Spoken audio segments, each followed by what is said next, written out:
So Debbie Wasserman Schultz emerged from hiding, and she did a small campaign event for Hillary Clinton at Gainesville, at the Gainesville Police Department, I should say, in Florida.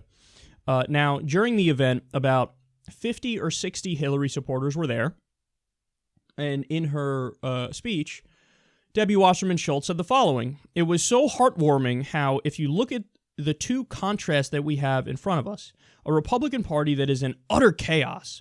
They are in the midst of a chaotic civil war. So much so that I'm not even sure the Republican Party is going to look the way it did before this election cycle started.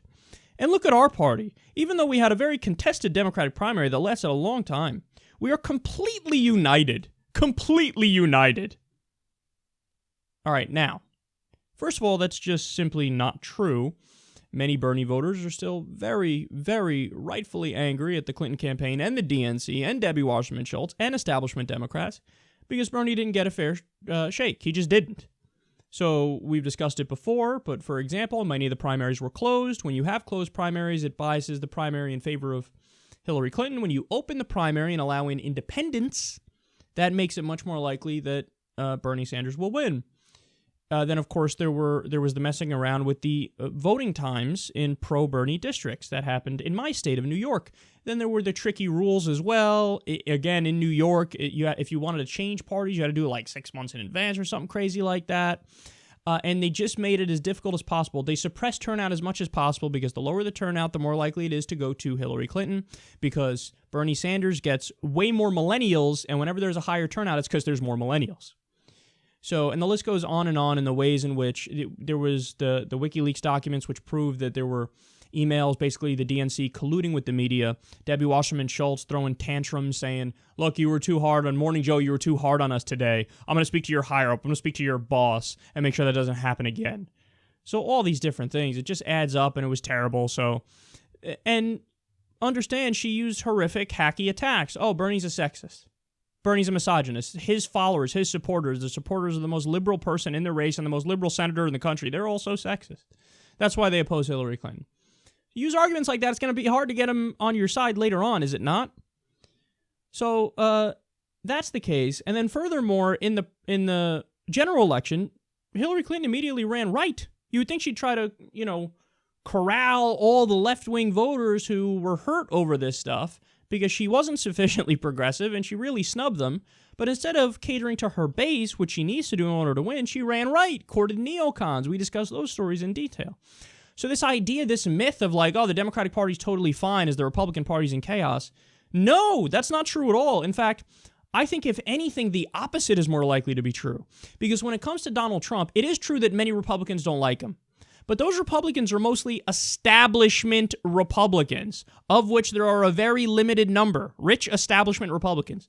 The base appears to love him. In fact, whenever an establishment Republican goes out and says, "I unendorse him," or something to that effect, people boo. The actual grassroots Republicans are like, "Boo, fuck you, boo, boo, boo." So they're on Team Trump. Now, on the flip side, you have the entire Democratic establishment united behind Hillary Clinton, but a lot of the people in the base are like, "Fuck you." In fact, only, 55%, according to a poll. Now, granted, this poll was a few months ago, so I'm sure the picture has changed at least somewhat today, but this is all the information that I have. About 55% of Bernie voters said, okay, we'll vote for Hillary Clinton. That means 45% said no.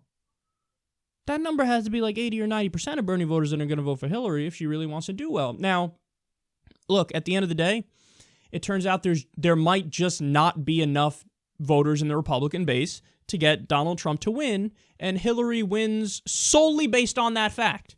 Solely based on that fact. But bottom line is, she really did spit in the eye of her base, and people remember that. So with Debbie Wasserman Schultz going out there like, "Oh yeah, no, we're totally united." No, maybe among your rich buddies and your friends on Wall Street and your predatory payday lender friends. By the way, she took a lot of money from them and then went to bat for them. Maybe among them, but not among the people. So that's point number one. Point number two is, you ready for this? As she's giving this speech, we're so united. Like I said, 50 to 60 Hillary supporters in the room as she's talking about this. There were 20 Bernie supporters who were protesting Debbie Wasserman Schultz just outside of the building. She's giving a speech about how united the Democrats are. Literally right in front of her, they are not united. In fact, they go on to explain in the article, there's one time where, the Bernie protesters are protesting, and then one of the Hillary protesters knocks down a sign, and he starts screaming too, screaming in their face, and they have some words. And the entire time, Debbie Wasserman Schultz is like, we're so united, and the Republicans are in chaos. But this leads to the main point, which is this Democratic Party is going to take their hubris and ride themselves right off a cliff. That's what's going to happen.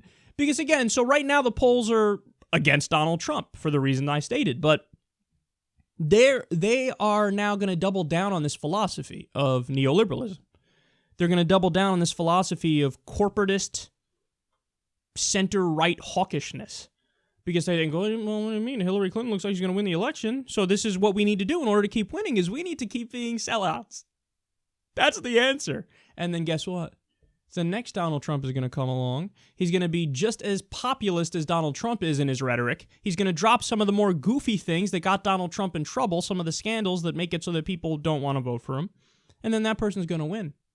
And then the Democrats are going to go, oh, shit. The answer was maybe to actually be progressive. The answer was maybe to actually do right by the people. The answer was actually to stick true to our roots and our base. But we just kept creeping more right, more corporatist, more hawkish. And then eventually, we created a monster on the other side. Because all the person had to do on the right wing was come along and just say, hey, I'm against TPP, I'm for the people. Let's bring back factory jobs.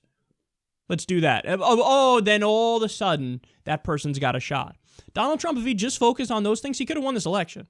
If he was just talking about TPP and NAFTA, and he was just talking about how hawkish Hillary is, and he hammered away on the corruption, and that's all he did, he could have won this election. Instead, he got goofy, and personal shit got involved, and there was the tape of him talking about sexually assaulting people, which is a big deal.